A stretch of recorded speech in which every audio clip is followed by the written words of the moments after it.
네, 한경코리아 마켓 구독자 여러분 안녕하세요. 톡 쏘는 기자들로 돌아온 정소람 기자입니다. 추석 연휴 잘 보내시고 계시는지 모르겠습니다. 오늘은 추석 연휴를 맞아서 국내 주식, 국외 주식 할 것 없이 영원한 테마가 있죠. 바로 자동차인데요. 자동차 업계에 국내 대장주 그리고 국외 대장주 관련해가지고 재미있는 토크를 하나 마련해봤어요. 그래서 이렇게 얘기를 해도 될지 좀 고민을 했지만 현대차 대 테슬라, 테슬라 대 현대차 이제는 좀 비교해볼 때가 됐다. 그래서 오늘 이 톡쏘는 기자들에서는 요 두 회사를 가장 오랫동안 출입을 해오고 덕업일치를 해온 두 기자를 모셨습니다. 안녕하세요. 네, 안녕하세요. 한국경제신문의 백수전 기자입니다. 저는 주로 테슬라와 일론 머스크를 취재를 했고요. 주말에 온라인에 제 칼럼인 테슬람이 간다를 운영하고 있습니다. 셀프로 이제 테슬라밈을 인정하시는 건가요? 아마 그런 것 같습니다. 제 생각에는. 네이버 테슬라미 간다 또 많이 봐주시면 좋겠고요. 또 인사드릴게요. 안녕하세요. 안녕하십니까. 한국경제신문 글로벌 모빌리티 팀장 김일규입니다. 아, 네. 글로벌 모빌리티 팀장. 와, 또 현기차만 출입하셨는 줄 알았는데 그게 아닌가 봐요. 그렇지 않습니다. 현대자동차가 전 세계에서 이제 판매 3위에 오른 회사이기 때문에 현대자동차를 출입하는 것 자체가 글로벌하다. 이렇게 표현할 수 있겠습니다. 현기바의 그 느낌이 확 느껴집니다. 실제로 좀 현기차를 좋아하시나요? 저는 이제 기아를 지금 타고 있고요. 네. 각 회사에 대한 사랑이 좀 느껴지는 자기소개였던 것 같은데요. 이 현장 기자들의 톡 쏘는 토크 지금부터 시작을 해보도록 하겠습니다. 테슬라는 전 세계 자동차 업계를 가장 선도하고 있는 업체죠. 주식시장에서도 그렇고 주목도 면에서 그런 것 같아요. 국내에서는 뭐 현대차, 기아차 뭐 누가 말할 것도 없이 자동차 주식의 대표 주자들이죠. 근데 제가 사실은 요거를 하면은 좀 여러분들이 욕을 하실 거라고 생각은 했어요. 어디 또 테슬라랑 현대차를 비교하냐 이런 말씀을 분명히 하실 분들이 많아서 너무 과몰입은 하지 마시고요. 근데 제가 이 주제를 던졌을 때 우리 글로벌 모빌리티 팀장 우리 김일규 차장께서도 이제는 좀 해볼 때가 됐다 이런 얘기를 좀 하셨던 것 같아요. 사실 50년 된 이제 레거시 OEM 현대자동차와 이제 10년 된 테슬라를 비교한다는 것 자체가 처음에 좀 수치스러웠습니다. 네. 10년, 20년 됐는데. 근데 세상에 이제 빛을 보기 시작한 게 이제 불과 한 4, 5년 정도 됐는데요. 50년 된 회사와 5년 된 회사 비교한다는 것 자체가 좀 수치스럽다. 아, 네. 혹시 뭐 지분이 있으신 건 아니시죠? 없습니다.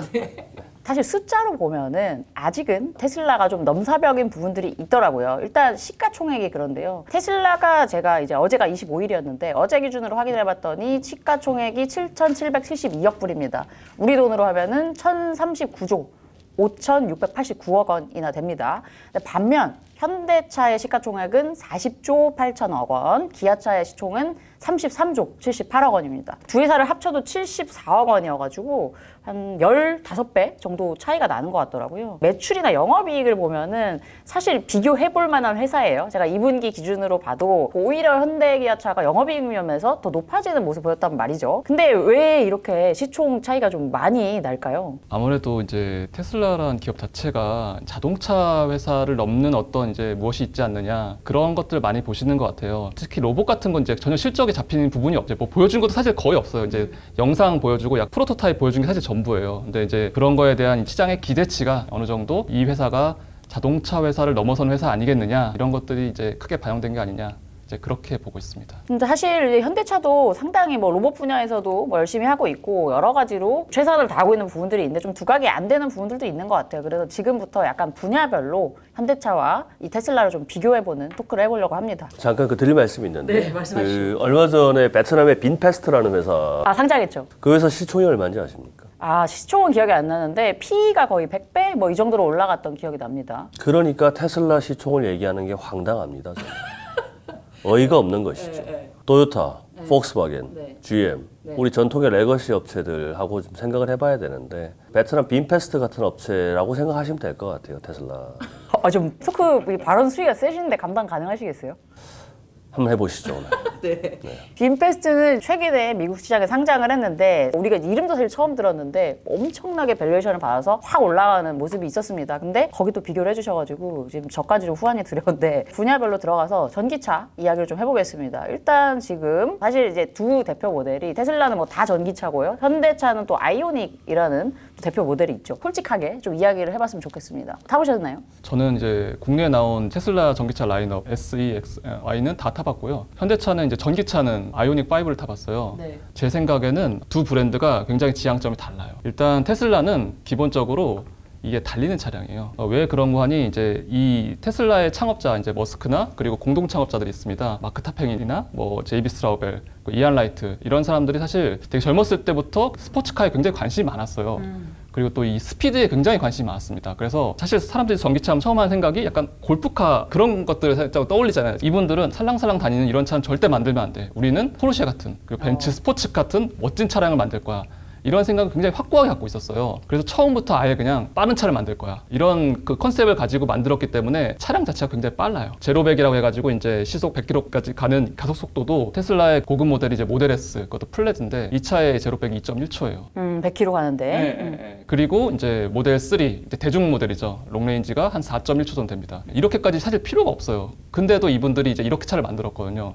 그 이유는 우리는 빨리 달리는 차를 만들 거야. 이런 컨셉을 가지고 만들었기 때문입니다. 현대차는 제가 이제 아이오닉 5를 타봤어요. 네. 타봤는데 저 되게 놀랐어요. 테슬라이지만 요건 인정한다. 네, 아이오닉 5가 사실 굉장히 차가 좋아요. 굉장히 안정적이에요, 차 자체가. 가장 제가 인상 깊었던 게 전기차를 처음 타본 분들이 전혀 이질감이 없어요. 아이오닉 5를 타는 데 있어가지고 이 차는 전기차 같은데 전기차 같지가 않아. 진입 장벽이 없는 거예요. 현대차가 굉장히 스마트하게 접근하지 않았나 이런 생각을 해봅니다. 현대차의 지향점은 인류의 안전한 이동이에요. 그만큼 안전하게 차를 만들고 있고요. 일단 지향점이 다르고요. 그러다 보니까 이제 차를 대하는 컨셉 자체가 좀 다르고 그게 이제 차로 이제 구현이 됐을 텐데 테슬라 차의 어떤 혁신성 인정합니다. 그 애플 아이폰이 처음 나왔을 때에 세상이 다 깜짝 놀랐고 지금 어쨌든 차를 이제 선도를 하고 있는 것은 사실인데요. 차량을 타봤을 때 우리나라에서 구현되고 있는 어떤 자율주행의 수준이라든지 부분들 조금 놀라웠던 것도 사실입니다만 우리가 진정한 자동차를 얘기할 때에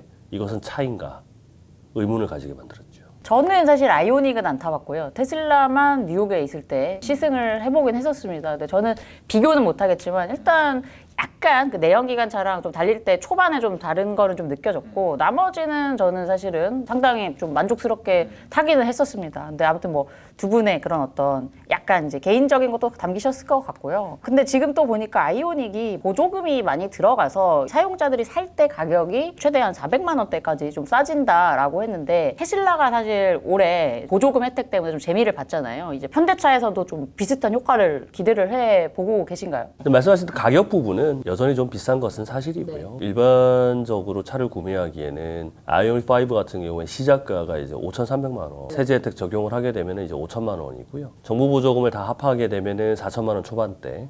아까 말씀하셨던 이제 어제 할인이 들어가가지고 이제 3천만 원 후반대까지 이제 내려오게 돼서 조금 더 가격적인 메리트가 생기긴 했다. 좋은 현상은 아니다. 저는 이렇게 봅니다. 왜냐면 지난주에 산 사람은 4,200만 원에 사고 이번 주에 산 사람은 3,800만 원에 사고 이 장난질을 이제 테슬라가 치기 시작을 했거든요. 그거 이제 사람들이 이제 알기 시작했습니다.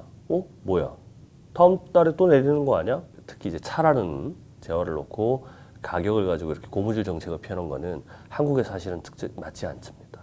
그렇죠. 그래서 약간 이 인터넷 같은 데서 보면은 차값이 회값이냐, 왜 이렇게 이제 회감도 아니고 시가 왜 이렇게 다음 주 되면 바뀌고 하냐 이런 게 있었는데 우리나라 정서에 좀 맞지 않다. 맞지 않다. 네, 그렇죠. 지난주에 산 또 고객들이 얼마나 화를 많이 낼까요? 또 벌써 지금 화가 많이 났습니다. 테슬라의 가격 정책은 사실 비판받을 부분이 있어요. 예, 그래서 사실 국내에서 사실 또 특히 이제 고가 라인 사셨던 분들이 굉장히 큰 박탈감. 이번에 이제 모델 X랑 모델 S도 최근에 가격을 대폭 인하를 했거든요.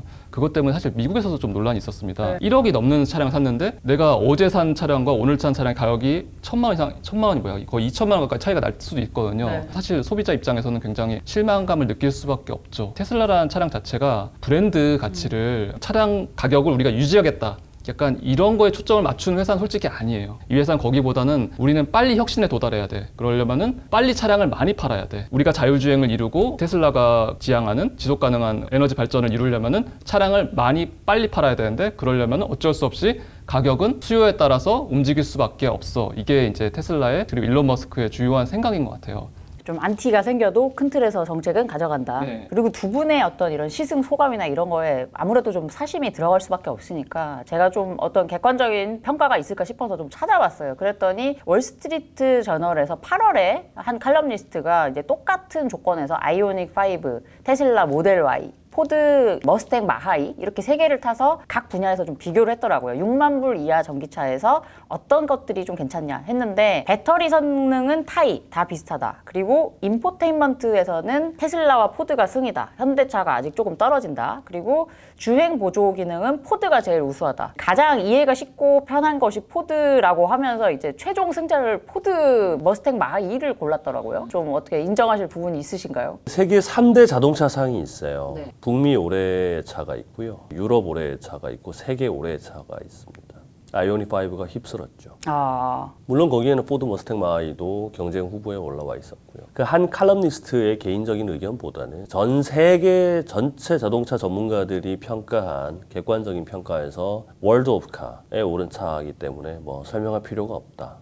네. 하지만 테슬라는 이런 거에 출품을 하지 않습니다. 일단 왜 안 하죠? 테슬라는 자동차 회사가 아니니까요. 좀 더 플랫폼을 지향하니까요? 테슬라는 자동차 회사가 아닙니다. 전통적인 레거시 업체들의 생태계에 들어가기 자체를 원하지 않습니다. 그래서 이제 그런 거에 자체 아예 출품을 안 하기 때문에 비교가 잘 안 되는데 라스베가스에 열리는 CS쇼 갔을 때도 그때 이제 자동차 모빌리티관이 되게 크게 돼 있었는데 테슬라만 안 들어왔죠. 다른 데 와서 우리가 EV 자율주행을 이렇게 잘합니다 자랑하는데 테슬라는 안 들어왔더라고요. 최근에 좀 정책이 좀 바뀌었다는 생각이 들어요. 테슬라가 가장 큰 중요한 그것들 중에 하나가 마케팅을 하지 않는다. 약간 이제 이런 지적들이 늘 있었고 맞아요. 실제로 그랬습니다. 예, 실제로 그래서 사실 모터쇼 이런 데도 잘 출품을 안 하고 그리고 뭐 어떤 평가지 기관에도 참여를 잘 안 하고 왜냐면 이제 우리는 내연기관차들, 완성차 브랜드들과 같은 선상에서 비교하고 싶지 않다 생각들이 깔려 있는 것 같아요. 아무래도 판매가 가격 그리고 혁신만 가지고는 어느 정도 한계가 이르는 게 아니냐 하는 약간 그런 지적들이 끊임없이 있어 왔어요. 심지어 이제 테슬라 지지자들에게서조차. 그래서 이제 연초에 일론 머스크가 마케팅도 한번 해보겠다 이런 식으로 이제 말을 했거든요. 그래서 아직 광고를 하거나 이제 그런 것들은 아닌데 실제로 조금의 변화가 있는 게 최근에 이제 독일에서 가장 큰 모터쇼 IAA에 테슬라가 이제 작게나마 이제 출품을 했죠.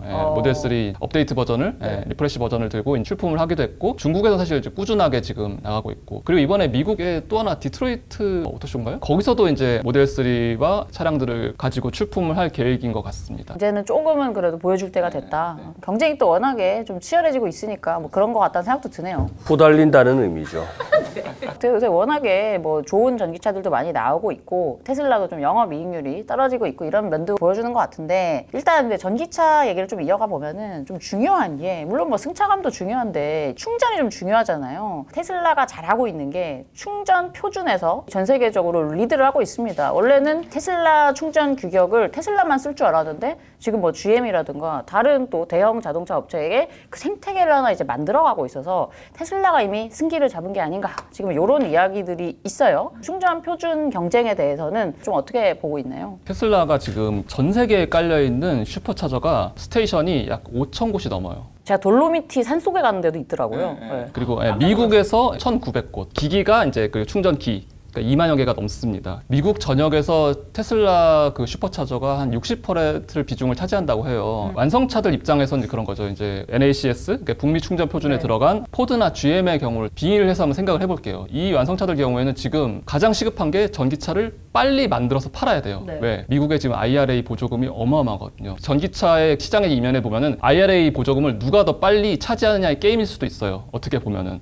그렇기 때문에 빨리 만들어서 빨리 팔아야 되는데 지금 현대차는 그래도 양산을 시작했어요. 전문 전기차 자동차 공장이 아직 지어진 건 아니지만 어쨌건 양산을 시작하고 팔고 있습니다. 근데 문제는 GM은 아직까지 생산조차 못하고 있고 포드도 아까 머스탱이라든가 굉장히 이제 극소량의 자동차들만 만들어서 팔고 있어요. 공장도 없고 무엇보다 배터리도 부족해요. 그러다 보더니 이 업체들이 지금 충전만까지 신경 쓸 겨를이 없어요. 일단은 빨리 역량을 생산에 집중을 해야 되거든요. 그렇죠. 물 들어올 때 노를 져야 되는데. 그러니까 돈 자금이나 이 역량이 지금 거기까지 미치게 부족해요. 그러다 보니 당장은 충전망을 깔아야 되는데 테슬라의 슈퍼차저가 눈에 들어오는 겁니다. 그래서 일단은 어쩔 수 없다. 일단은 들어가자. 판단을 내린 게 벤츠라든가 닛산이라든가 볼보 같은 이런 완성차 업체들이 속속 들어간 이유라고 생각을 해요. 제가 여기까지 얘기를 될지 모르겠지만 이제 현대차가 이제 CCS 동맹을 해서 이제 같이 또 다른 충전 표준 동맹을 만들었잖아요. 그 업체들 입장에서 생각을 해보면은 이거를 결성한 게 너무 당연해요. 테슬라 충전 표준에 들어간다는 건 사실상 전기차 충전이라는 그 엄청난 부가 사업을 그냥 다 포기하는 거예요. 네, 포기하고 그냥 우리는 이제 전기차만 만들어 팔게. 테슬라야 제발 충전만 우리 부탁해. 이런 상황을 자존심 센 레가시 업체들이 허용할 수가 없어요. 그렇기 때문에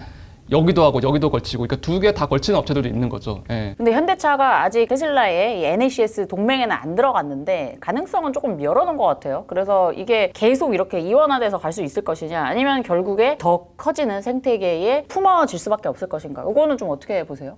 깊이 검토 중입니다. 아, 이거를 테슬라 동맹으로 들어갈지. 지금 사실 뭐 미국 시장을 위주로 지금 우리가 얘기를 하고 있는데 전 세계 미국 시장은 뭐 일부입니다. 유럽이 있고요. 네. 아시아가 있고요. 네. 충전 표준이라고 말씀하신 거는 지금 이제 미국을 얘기하는 것이고요. 현대차와 테슬라가 이제 나중에 또 경쟁을 해야 될 유럽과 아시아 또 다른 얘기이고요. 좀 지켜봐야 될 이슈인 것 같습니다. 둘 다 표준이 뭐냐를 얘기하기에 앞서서 인프라는 여전히 부족하다. 한국에서 전기차를 타보신 분들은 아시겠지만 한국뿐만 아닙니다. 여전히 불편한 건 사실이고요.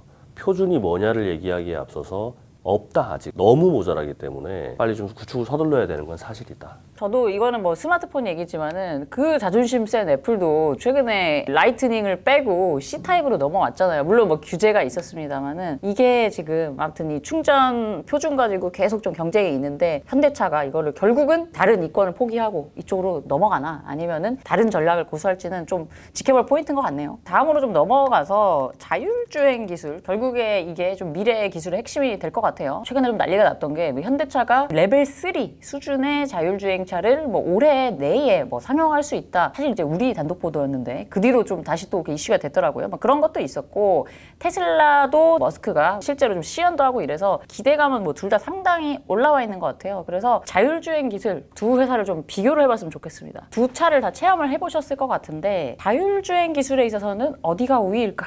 요거 한번 토크 해보면 좋겠습니다. 좀 체험해 보셨나요? 저는 현대차 아이오닉 5 그리고 테슬라 다 이제 자율주행을 해봤는데 이제 현대차의 경우 자율주행 기능이 이제 HDA2라고 주행 보조 기능이 있죠. 그리고 테슬라는 오토파일럿이 있고 둘 다 이제 사실 레벨 2 수준의 사실 주행 보조 기능이에요. 자율주행이라고 하기 조금 아쉬운 수준인데 국내 상용화돼 있는 이것만 기준으로 말씀을 드리는 겁니다. 국내에서 FSD는 이제 판매는 하고 있지만 사실상 기능이 제한적이에요. 그렇기 때문에 이제 비교를 하려면 이제 오토파일럿 그리고 이제 HDA2 정도를 이제 비교를 할 수 있는데 오토파일럿의 경우에는 제가 느끼기에는 상당히 완성 단계에 왔어요. 모델 X를 타고 이제 강변북로를 주행을 해봤거든요. 막히는 이제 출퇴근거리 시간에 딱 놓고 주행을 해보니까 거의 개입을 할 일이 없어요. 고속화도로에 진입을 하거나 나가거나 이거는 이제 못해요. 못 잡아요 아직은 오토파일럿이. 그렇기 때문에 진입하고 켜고 나가기 전에 꺼야 돼요. 그걸 딱 켜고 끄는 그 1시간 정도 만약에 자기가 출근 시간이 있다 하면은 그 순간 사이에는 거의 개입을 할 일이 없어요 사실상. 굉장히 잘 따라하고 자동으로 차선 변경도 해요. 그래가지고 되게 손이 자유로워져요. 이제 물론 이제 손을 놓으면 안 됩니다. 무조건 잡고 있어요. 얘가 무조건 잡으라고 굉장히 이제 신호를 많이 보내요. 발도 좀 자유로워지고 편해져요 되게 운전이. 특히 막히는 길도 그렇고 좀 달리는 구간도 굉장히 잘 따라갑니다. 반면 이제 HDA2도 제가 이제 타봤거든요. 똑같은 구간에서 타봤어요. 강변북로 자유로를 타봤는데 아직은 좀 못 미치는 게 현실이에요. 제 이제 개인적인 경험이기 때문에 이거를 객관화할 수는 없지만은 못 따라가는 게 현실이고 특히 이제 문제가 뭐냐면은 곡선도로 이제 약간 빠른 곡선도로에서 잘 풀려요 얘가. HDA2가 잘 풀리고 자꾸 풀리다 보니까 불안해지는 거예요. 이제 약간 안정성이 떨어지면 그때부터 맡기기가 좀 어렵거든요. 아직은 조금 오토파일럿 수준에 못 미치는 게 아닌가 그런 생각을 가지고 있습니다. 글로벌 모빌리티 팀장님께서는 뭐 이거에 대해서 어떻게 생각하세요? 자율주행이요? 네. 죽습니다. 뭐가 죽어요? 지금 뭐 레벨 3, 레벨 4, 레벨 5 얘기하시는데 그 누구도 레벨 3 이상 갈 수가 없습니다. 시민들이 타는 차는 레벨 2에서 레벨 2 플러스, 레벨 2 플러스 플러스, 레벨 2 플러스 플러스 플러스 플러스로 가는 것이지 레벨 3 이상 갈 수가 없습니다. 근데 현대차가 연내에 뭐 이 레벨 3 수준으로 상용화를 한다 이런 거는 레벨 2 플러스 플러스 플러스 플러스입니다. 사실상. 그러니까 개입은 있어야 된다. 레벨 3 이상은 할 수 없다기보다는 네. 그 제약이 많습니다. 사고라든지 어떤 책임 문제라든지 등등 우리 사회 전체가 갖고 있는 인프라 자체가 레벨 3 이상으로 갔을 때에 겪게 될 문제들에 대한 준비가 전혀 안 돼 있기 때문에 보험 문제라든가 좀 꼬이겠네요. 모든 문제가 레벨 3 이상을 하고 싶어도 할 수가 없다. 사실은. 이런 말씀 먼저 드리고요. 물론 지금 말씀하셨던 오토파일럿하고 HDA2 간의 성능 차이가 있는 것은 사실입니다만 저는 의미가 없다. 현재 수준에서는 더 이상 상용화가 어렵기 때문에 당분간. 특히 한국에서는. 미국에서 테슬라의 자율주행 사고가 여러 건이 나가지고 지금 교통당국이 조사를 계속 벌이고 있는 것은 뭐 여러분들 다 잘 아실 텐데요. 한국에서 만약에 그런 일이 일어났다. 여론 난리 나겠죠. 그냥 망하는 겁니다. 자동차가 사람을 죽였다. 인류의 안전한 이동을 위해서 개발되는 게 사람을 죽였다. 그냥 끝나는 거예요, 그날로. 그래서 현대차는 더 이상 이걸 발전시킬 수도 없습니다, 이제. 그렇죠. 우리나라는 또 사실 길이 복잡하고 시내 주행을 많이 해야 되니까 미국처럼 이렇게 도로가 뻥뻥 뚫려 있는 나라랑은 또 다를 것 같다는 생각도 들어요. 저도 근데 재밌게 본 거는 머스크는 계속 또 이 자율주행의 우수성을 좀 알리기 위해서 유튜브에 이 개인적으로 또 자기가 이 시연에서 어그로를 또 상당히 좀 잘 끄는 능력이 있잖아요. 그래서 이 저커버그의 집을 뭐 주소로 찍어가지고 지금 자율주행을 타고 가서 현피 뭐 준비 이런 것도 내보내고 하고 있더라고요. 이 테슬라 입장에서 그 이 자율주행을 조금 더 상용화를 할 수 있다고 보세요. 그럼요.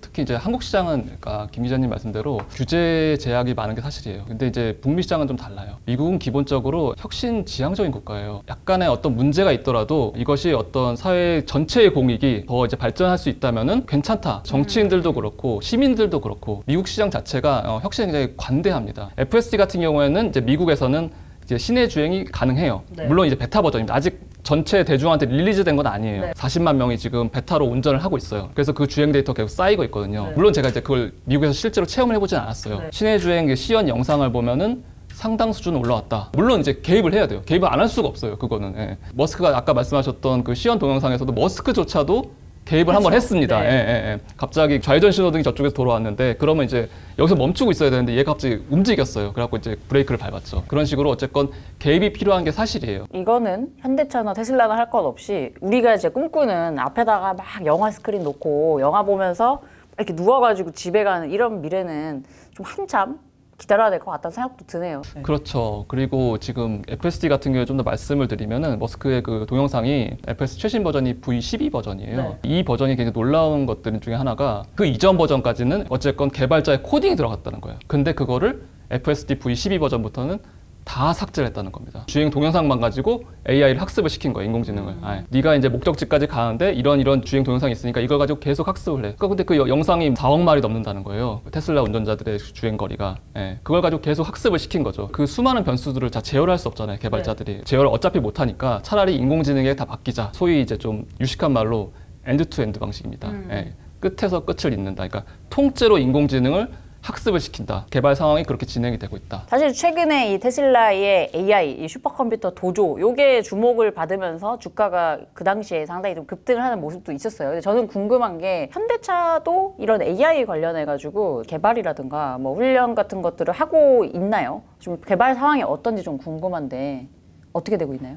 열심히 하고 있습니다. 아, 열심히 하고 있나요? 포티투닷이라고 하는 소프트웨어 회사를 통해서 하고 있고요. 그런데 운전자가 개입을 안 할 수가 없습니다. 아무리 슈퍼컴퓨터 AI 훈련이 있다고 하더라도 이번 추석에 많은 분들이 고향에 내려가실 텐데 시골 집을 한번 상상해 보세요. 시골 집을 들어가는 그 도로와 들어가는 그 어떤 그 입구, 그 구조들 불가능합니다. 그럼 뭐 그 정도만 운전을 하면 되는 거 아니냐? 운전 어차피 할 수밖에 없다는 얘기. 일부 뭐 고속도로에서 이제 뭐 편리함 있을 수 있습니다. 있을 수 있지만 그건 HD2 정도로도 뭐 충분히 가능하다 이런 말씀을 좀 드리고 싶고요. 너무 회의론적인 얘기입니다만 얼마나 발달을 하든 간에 인간이 최종 목적지 출발부터 끝까지 가는데 운전자가 개입을 안 할 수가 없다면 이러한 논쟁은 좀 무의미하지 않나 라는 생각이 들기도 합니다. 좀 재밌었던 게 저도 이제 테슬라 미국에서 타보고 나서 와, 자율주행이 진짜 좀 가까운 미래에 좀 현실화가 될 수도 있겠다라고 생각했는데 오히려 좀 자동차 업계를 오래 출입하신 분들은 내가 살아있을 때 이게 완전 자율주행 안 올 것 같다라는 얘기를 좀 비슷하게 많이 하시더라고요. 자율주행이 사실 어느 날 갑자기 딱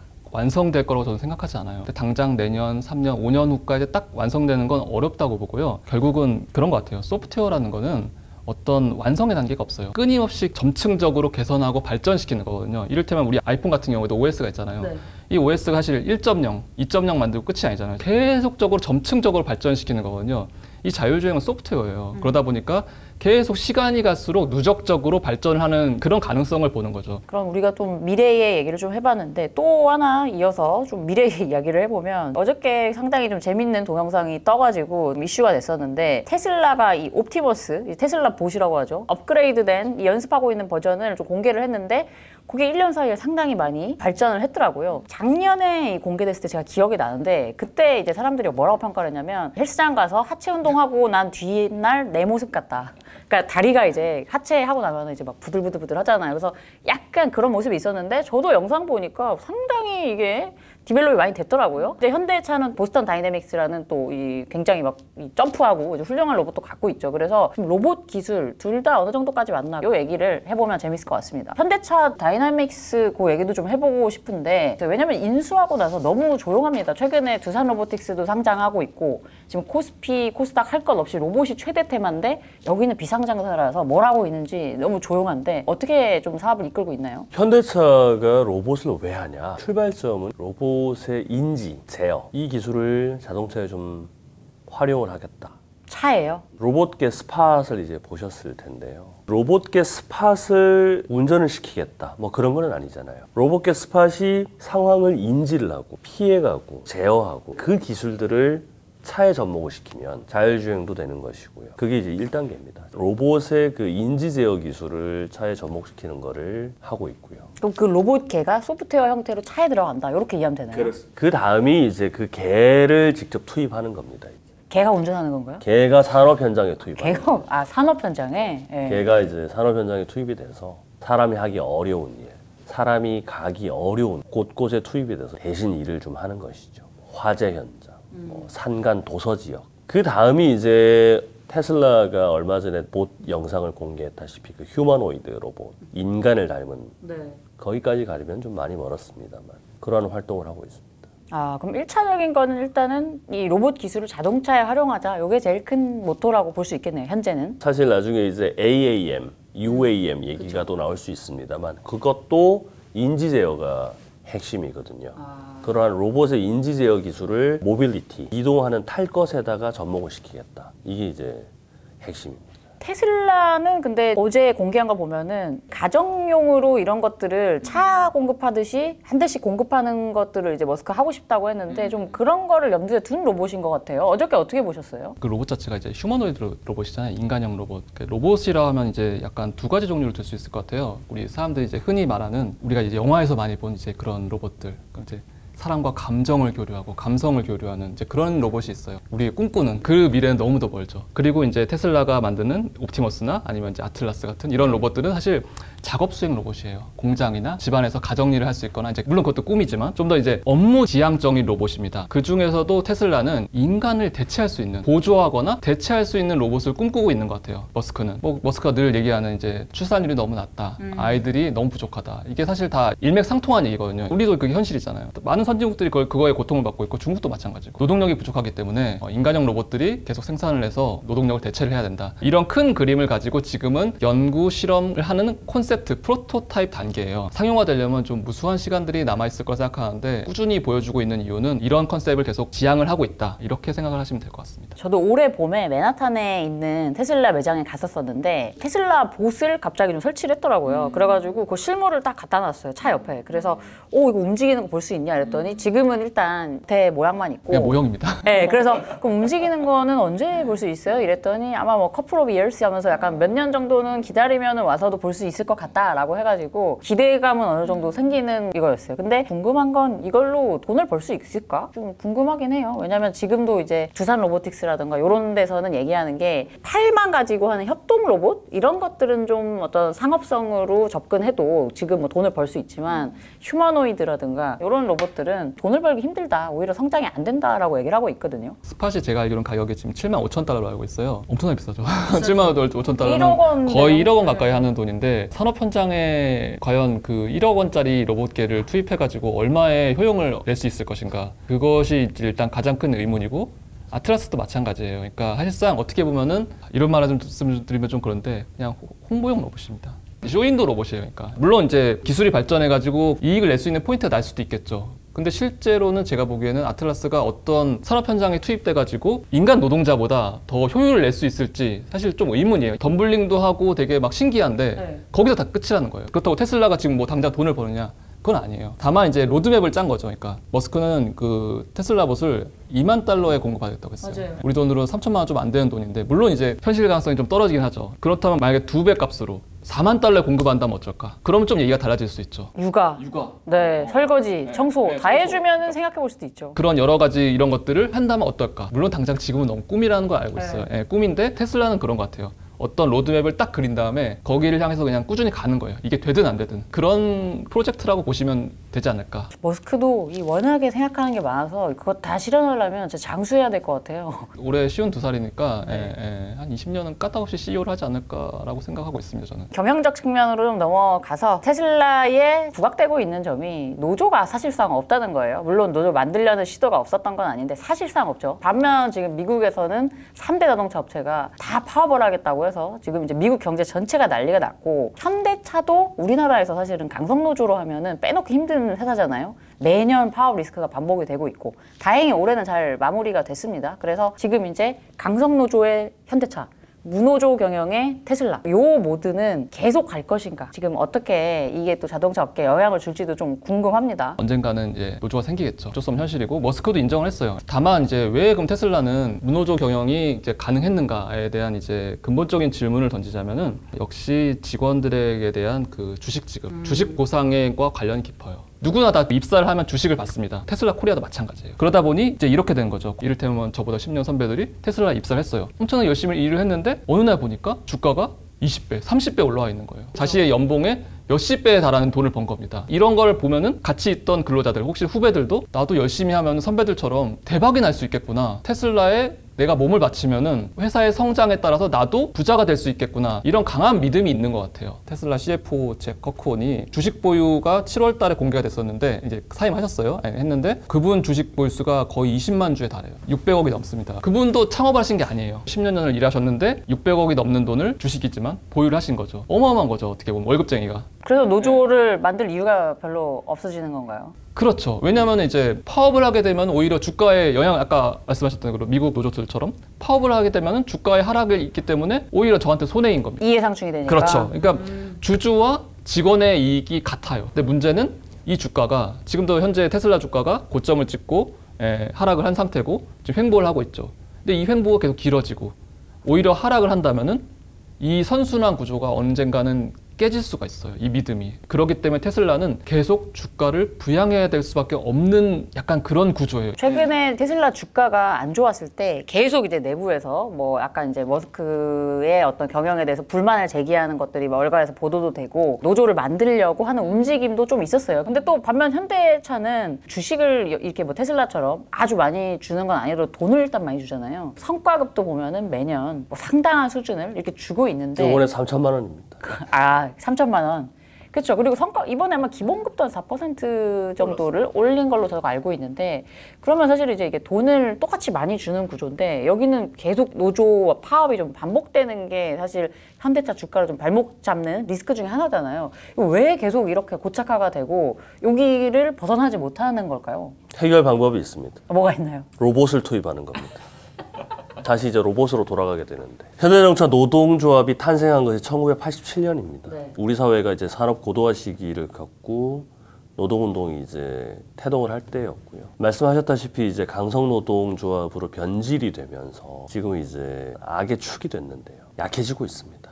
아, 그래요? 5년 연속 지금 무파업을. 맞아요. 그럼 5년 연속 돈을 많이 줬냐?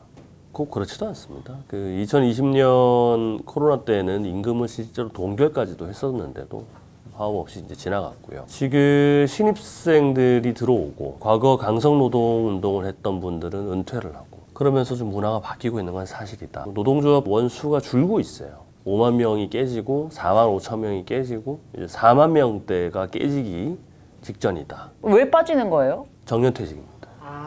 수많은 그 베이비 부머 우리 사회의 발전에 기여를 하셨지만 어느덧 나이가 드셔서 이제 정년퇴직을 대거하시게 되면서 약해지고 있고요. 그 자리를 로봇이 대체하고 있습니다, 실제로. 그 현대자동차 울산 공장을 가보시면 상당한 부분들을 로봇이 하고 있다. 그러면서 노동조합의 힘은 약해지고 있다. 사실 이건 또 한국만 그렇습니다. 현대자동차 미국 공장에는 노조가 없습니다. 국내 공장만 얘기를 하셔서 그런데 글로벌리 현대자동차 노동조합이 없습니다. 국내를 제외하고는. 그래서 이 문제는 뭐 두고 보면 된다. 거기는 어떻게 없이 유지를 할 수가 있나요? 그래도 미국이 상당히 전미 자동차 노조가 상당히 센 노조여가지고 계속해서 가입을 이제 독려를 하고 있습니다. 아까 말씀하셨다시피 각종 인센티브로 노조 가입의 유인을 약화시키고 제거한 것이죠. 미국에서는 3대 자동차 노조가 상당히 파업을 해가지고 이 현대차와 테슬라 두 회사가 어떻게 보면 또 수혜를 볼 수 있다 이런 얘기들도 좀 나오고 있어요. 마지막으로 두 분께 이제 또 각자 취재를 하고 있는 기업이자 좋아하는 회사에 대해서 한마디로 정리를 해줬으면 좋겠어요. 그래서 먼저 테슬라부터, 테슬라의 미래는 뭐뭐다 어떻게 정리해 주시겠습니까? 제가 생각하는 테슬라의 미래는 전 지구적 AI 솔루션 기업이다. 흔히 테슬라를 말씀을 하시는 많은 분들이 바퀴 달린 컴퓨터, 자동차 업계의 애플이다. 이런 말씀을 많이 하세요. 5년 전 정도쯤에는 맞는 얘기였던 것 같아요. 2023년에 테슬라는 또 진화를 했어요. 지금 테슬라의 그 가장 중심축은 제가 보기엔 AI입니다. 어쨌건 테슬라가 전기차를 작년에 130만 대 팔았고 올해 180만 대 정도 팔 거고 내년에 200만 대가 넘길 게 거의 확실해요. 완성차 업체 입장에서 보기에는 되게 포션이 작지만 전기차 시장 전체를 놓고 봤을 때는 계속 성장을 꾸준히 하고 있거든요. 이미 모빌리티 시장에서는 어느 정도 기반을 닦은 상태입니다. 가장 이제 관건이 자율주행. 자율주행 결국 AI와 연관이 있고. 근데 테슬라는 결국 그런 것 같아요. 테슬라 자체가 이미 혁신의 브랜드가 됐어요. 혁신의 아이콘이 되고 머스크가 혁신의 아이콘이 됐고 그렇기 때문에 다양한 사업들을 하는데 굉장히 큰 문제가 없어요. 왜냐하면은 인재가 있고 혁신이란 브랜드도 가졌고 대단한 자본도 있습니다. 돈을 여기다 투자할 각종 기관들 및 개인들도 너무나도 많아요. 그러다 보니 사실 마음만 먹으면은 못할 수 있는 사업이 없어요. 제가 보기엔 그래요. 그래서 모빌리티라고 달고 있는 모든 사업을 다 할 수 있습니다. 비행기, 선박, 자동차, 바퀴 달린 모든 것들. 로켓 타고 있는데 비행기 못할 게 뭐 있겠어요, 사실. 마음만 먹으면 할 수 있어요. 에너지 사업들도 마찬가지죠. 우리가 에너지라고 하고 있는 많은 사업들이 테슬라가 진출할 수 있는 가능성이 있습니다. 그래서 결국 로봇도 마찬가지예요. 근데 이 로봇을 비행기든 로봇이든 선박이든 그것들을 모두 다 자율주행화 시킬 겁니다. 향후 30년, 50년에 걸쳐갖고 만약에 머스크 뒤를 이어서 실행을 시킨다면은 결국은 그런 거대한 제국을 꿈꾸고 있지 않느냐, 현 테슬라는. 그렇게 따진다면은 테슬라는 AI 기업이구나. 전 지구적인 AI 솔루션 기업이 되지 않겠느냐 그런 생각을 한번 가지고 있습니다. 네, 아까 이제 글로벌 모빌리티 팀장님이었는데 이제 지구가 나왔어요. 그래서 이 좀 또 센 멘트를 준비해 주셔야 될 것 같은데 현기차의 미래는 뭐다? 어떻게 정리를 해주시겠습니까? 일단은 테슬라는 좀 귀엽다. 네. 현대자동차 포니가 이제 탄생한 지가 이제 50년 됐습니다. 수많은 그 역사와 좌절, 시련, 인내와 혁신을 통해서 이 세월들이 지나서 이제 글로벌 3위 업체까지 올라왔고요. 레거시를 무시할 수 없다.